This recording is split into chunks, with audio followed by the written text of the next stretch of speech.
Bienvenidos a una nueva exploración de un tema que, bueno, nos toca a todos, todos los días. Desde la mantequilla en el pan hasta las células que forman nuestro cuerpo. Hoy nos sumergimos de lleno en el fascinante mundo de los lípidos. Y la verdad es que tenemos una pregunta central que va a guiar todo nuestro análisis, basado en el capítulo sobre lípidos del texto Principios de Bioquímica de Leninger. La pregunta es: ¿cómo es posible que un mismo tipo de molécula pueda ser a la vez el ladrillo que construye nuestras células, el combustible que las alimenta y el sistema de mensajería que las controla? Vamos a desentrañar el secreto de esa increíble versatilidad. Es una pregunta excelente, ¿eh? Porque la respuesta no está en una estructura química única, como sí pasa con otras biomoléculas. No. La identidad de los lípidos se basa en una propiedad física: su fobia al agua, su hidrofobicidad. Y esa simple característica es el punto de partida para entender sus 4 roles fundamentales. El primero, como bien dices, es ser el combustible de reserva por excelencia. Las grasas y aceites, que técnicamente son triacilgliceroles, son nuestra despensa de energía a largo plazo. La más eficiente que existe en la naturaleza, ¿no? Por mucho. El segundo rol es ser los arquitectos de las células. Los fosfolípidos y esteroles forman las membranas biológicas, esas fronteras que definen dónde empieza y dónde termina una célula. Ajá. El tercer rol es la comunicación. Aunque están en cantidades diminutas, actúan como hormonas que viajan por el cuerpo, o como mensajeros locales que dan órdenes, urgentes. Y finalmente, un cuarto rol es la protección y el aislamiento. Piensa en la grasa que mantiene calientes a los osos polares o, no sé, la cera que impermeabiliza las hojas de una planta. Combustible, ladrillos, mensajeros y abrigo. Todo en una sola familia de moléculas. Pero fíjate que parece un grupo muy diverso. ¿Cómo empezamos a poner un poco de orden en este universo? Es un buen punto, porque sí, son muy diversos, pero podemos agruparlos. A ver, los componentes más básicos son los ácidos grasos. Pensemos en ellos como los ladrillos individuales. Son largas cadenas de carbono con un extremo ácido. Ahora, cuando unes 3 de estos ladrillos a una molécula de glicerol, obtienes un triacilglicerol. Esa es nuestra molécula de almacenamiento, lo que comúnmente llamamos grasa. Ok, o sea, esos son para guardar energía y los que construyen las paredes de la célula. Esos son un poco más complejos, son los lípidos de membrana. Su característica clave es que son polares en un extremo. Los más comunes son los glicerofosfolípidos, que se parecen a los triacilgliceroles, pero en lugar del tercer ácido graso tienen un grupo fosfato. También están los esfingolípidos, que usan una estructura diferente al glicerol, pero mantienen el mismo principio de diseño. Espera, son muchos nombres complicados. Glicerofosfo, esfingo, pero la idea central, si te sigo bien, es que todos ellos comparten un diseño similar, una parte a la que le gusta el agua y otra que la odia. Esa es la clave para todos, sin importar el nombre técnico. Esa es exactamente la clave. Has dado en el centro del concepto. No importa el nombre. Todos los lípidos de membrana son anfipáticos. Tienen una cabeza hidrofílico, que ama el agua, y una o 2 colas hidrofóbicas, que la repelen. Y ya completando la lista, también tenemos los esteroles, como el colesterol, con una estructura muy rígida de 4 anillos que es inconfundible, y las ceras, que son básicamente ácidos grasos unidos a alcoholes de cadena larga, perfectas para repeler el agua. Me quedé pensando en los ácidos grasos, en los ladrillos básicos. Mencionaste que son cadenas de carbono. Ahí es donde entra la famosa distinción entre saturado e insaturado que vemos en las etiquetas de los alimentos, ¿verdad? Exacto. Y es una distinción crucial. Una cadena saturada es una cadena de carbonos donde todos los enlaces son simples. Está saturada de hidrógenos. Imagínala como un palo recto y flexible. Ok. En cambio, una cadena insaturada tiene uno o más dobles enlaces entre sus carbonos. Y aquí viene lo interesante. La naturaleza casi siempre construye estos dobles enlaces en una configuración llamada cis. ¿Y qué efecto tiene esa configuración cis? Pues introduce un codo o un quiebre rígido en la molécula. La cadena ya no es un palo recto, ahora tiene una curva permanente. Por otro lado, existen las grasas trans, que a menudo se producen industrialmente. Su doble enlace no crea esa curva, sino que mantiene la molécula relativamente recta, muy parecida a una grasa saturada. Y esa pequeña diferencia geométrica, ese codo, tiene consecuencias enormes. ¡Qué increíble!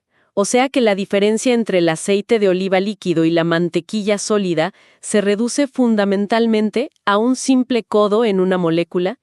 Es asombroso cómo algo tan pequeño tiene un efecto tan visible en nuestra cocina. Es una forma perfecta de verlo.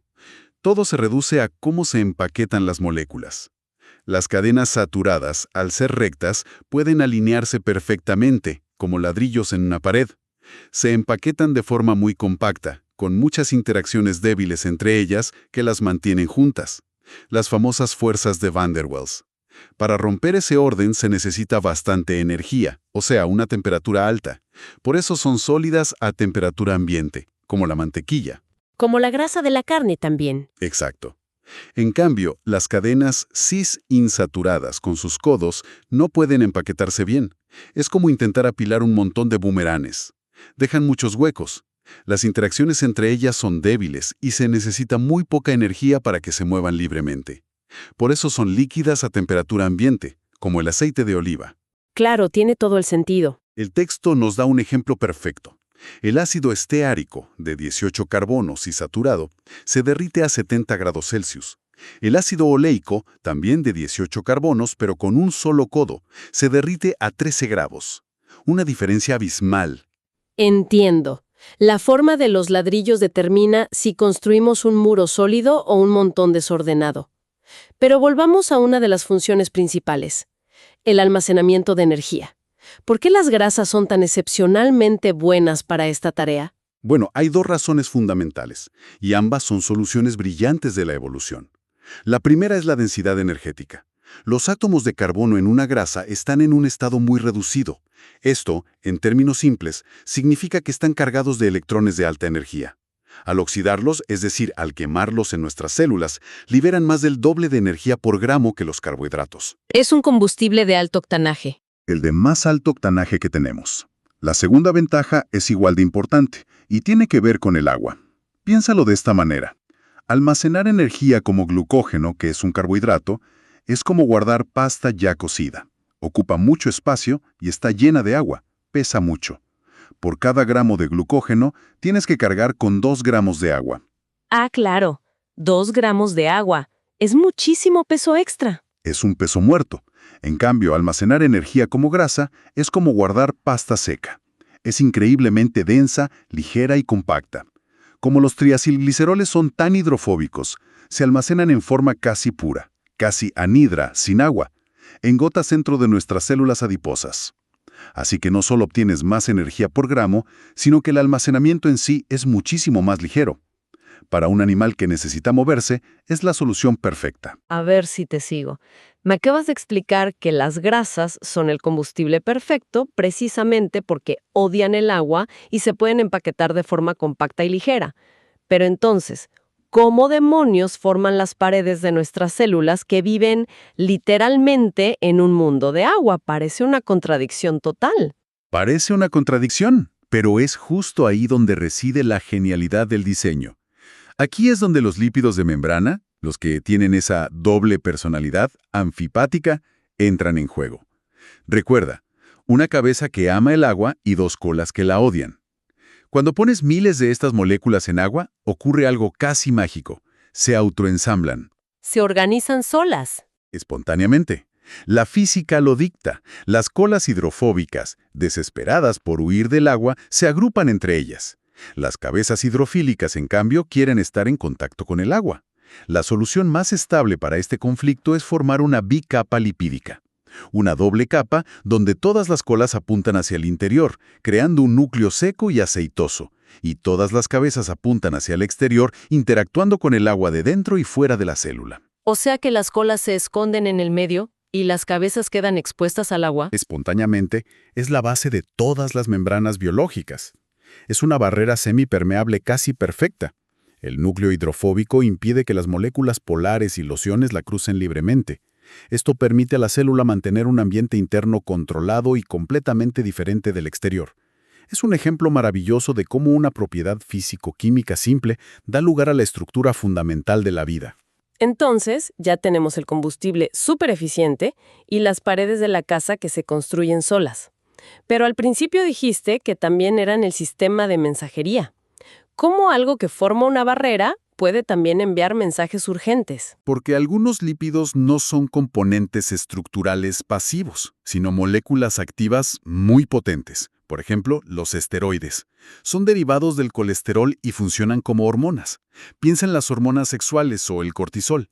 Se fabrican en una glándula, viajan por la sangre y entregan un mensaje en células lejanas, diciéndoles, por ejemplo, que activen o desactiven ciertos genes. Son como cartas enviadas por correo a larga distancia, y hay mensajeros más locales. Sí, claro. Esos serían los eicosanoides. Estos se derivan de ácidos grasos como el ácido araquidónico y actúan como señales locales de acción rápida y muy potente. Son los responsables de cosas como la inflamación, la fiebre y el dolor. Por eso muchos antiinflamatorios como la aspirina funcionan bloqueando su producción.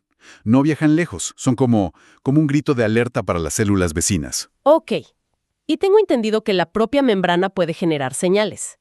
¿Cómo funciona eso? Así es, y es un mecanismo fascinante. Hay un fosfolípido en la membrana llamado fosfatidilinositol 4,5-bifosfato, o para abreviar, PIP2. A ver, PIP2. Suena a un robot de Star Wars. Podríamos pensarlo de otra manera. Imagina que el PIP2 es una especie de alarma de incendios instalada en la pared interior de la célula. Está ahí, silenciosa, hasta que llega una señal desde el exterior, como una hormona. Esa señal activa una enzima que, digamos, tira de la palanca, de la alarma.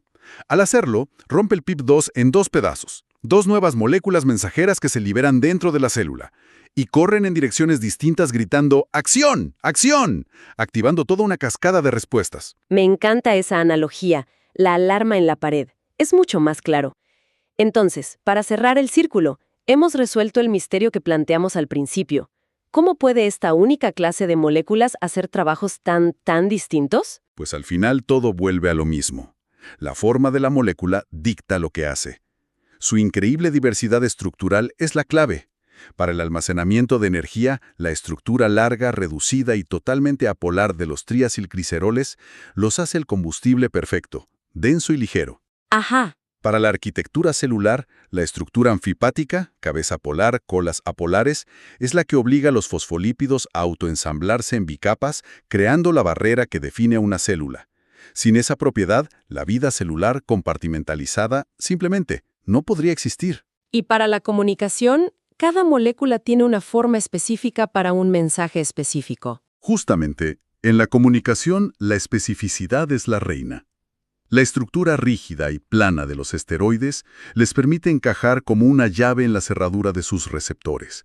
Los azúcares complejos en la superficie de algunos lípidos de membrana actúan como etiquetas de identificación, como pasa con los grupos sanguíneos. Y la capacidad de cortar un lípido de membrana para liberar dos mensajeros, como con la alarma PIP2, permite una respuesta rápida y amplificada. La vida, tal como la conocemos, es simplemente impensable sin los lípidos. Los lípidos no se definen por una estructura común, sino por una propiedad física, su fobia al agua. Y eso explica su enorme diversidad. Segundo, el principio que lo unifica todo es que la estructura determina la función. Desde el codo en un ácido graso que convierte la mantequilla en aceite, hasta la doble personalidad de un fosfolípido que construye una membrana. Y tercero, son esenciales para tres pilares de la biología: el metabolismo, la estructura y la comunicación celular. Exacto. Y como una idea final para reflexionar, hemos visto cómo las propiedades físicas de los lípidos dan lugar a sus funciones biológicas. La próxima vez que pensemos en una membrana celular, no deberíamos imaginar una pared estática y aburrida. Deberíamos pensar en ella como un mar fluido y dinámico, un océano cuya composición lipídica se ajusta constantemente para regularlo todo, desde la forma de la célula hasta las señales que recibe y envía. Comprender los lípidos es realmente el primer paso para entender la dinámica de la vida a nivel molecular.